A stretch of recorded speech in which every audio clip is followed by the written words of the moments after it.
Vieš, ako ťa naučili držať ústa, držať doslova hubu? A ty si im ešte za to poďakoval?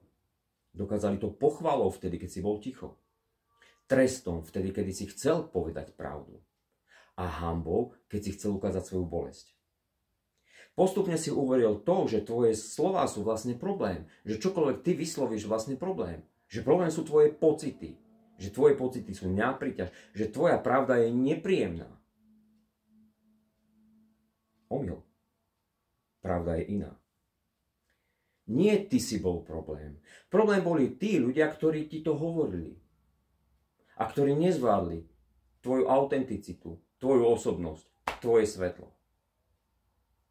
A teraz? Teraz je čas prestať sa ospravedlňovať za to, že žiješ. Že si vôbec tu a vôbec za to, že môžeš dýchať.